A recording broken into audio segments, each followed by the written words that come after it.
So yun ngayon, mapapansin nyo, konti pa lang. Pero yung sa globe, mukhang tumaas yung kanya. So yan. Try natin na makikita.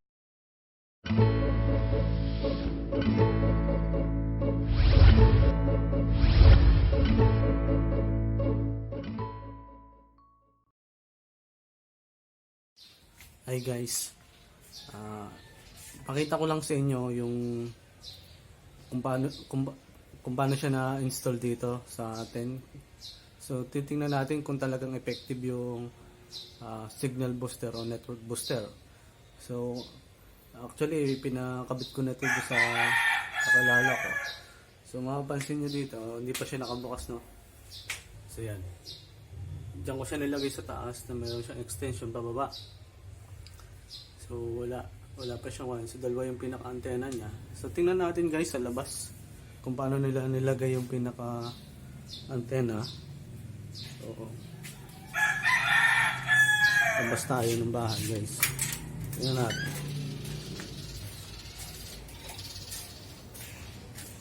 So dito nila pinalusot sa bintana.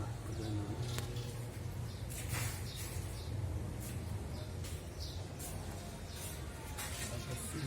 Yung taas.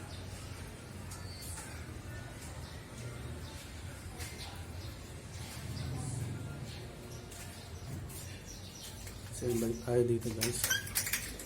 So nakita nyo naman dun nila nilagay sa may hagdanan, sa fire exit na hagdanan. So ang gagawin natin yun guys, try natin buksan. Saksak natin sa plug guys. Testingin natin kung talagang magkakasignal siya. Ayan. So tingnan natin guys yung cellphone, no? Kung may signal siya. So yun ngayon, mapapansin nyo, konti pa lang. Pero yung sa globe, mukhang tumaas yung kanya. So yan. Try natin na makikita guys. So makapansin nyo guys yan, no? Nagkaroon siya ng power dyan. Yan yung pinaka kanya. So mataas yung kanya. So ngayon titingnan natin guys. Try natin testingin muna guys. Papatayin ko ulit at try ko mag-send ng message.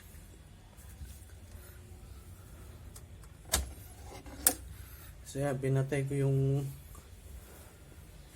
booster. So yan, wala siyang power. So ang gagawin natin guys, try natin mag-send ng message. So yan. So halimbawa, ito na lang. Dito tayo.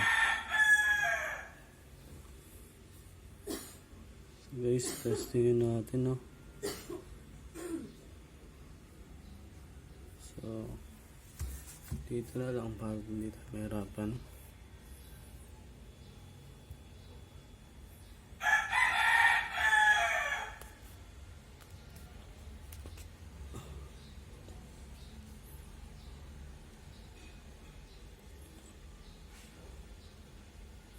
So mapapansin nyo guys, matagal siya mag-sending.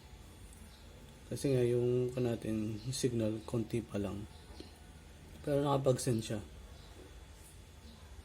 So ang gawin natin guys, try nating testingin na isaksak.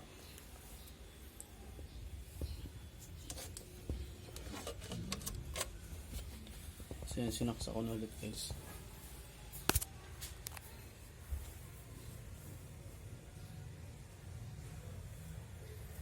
Ngayon tingnan natin kung tataas yung signal ng sun.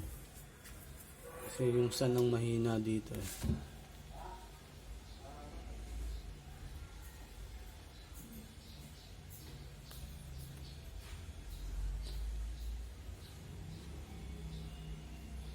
So yun, napansin nyo tumaas siya.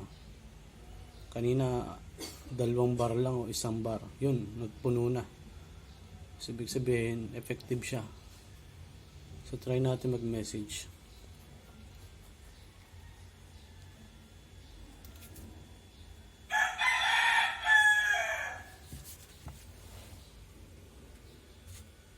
So, yun siya na kayo guys. Ako lang mag-isa kasi nagkakala. So, try ulit natin mag-send.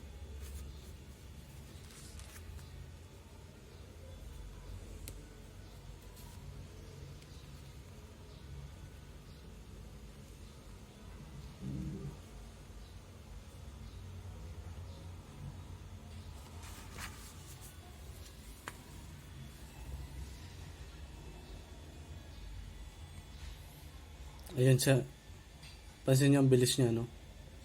Kanina, sending talaga. Ngayon, nag-send agad. So yun guys, yun na-receive agad automatic. So yun guys, kung interested kayo, try nyo. Lalo na kung naman problema kayo sa signal, try nyo lang. Make sure na mataas yung pagkaka-install nyo ng antenna sa labas. So yun lang guys, sana may na-share kami sa inyo na bagong device na makatulong sa pang-araw-araw natin, lalo na sa mga negosyo natin. Kasi minsan talaga hindi kami makareceive ng tawag ng mga client So lalo na kapag emergency.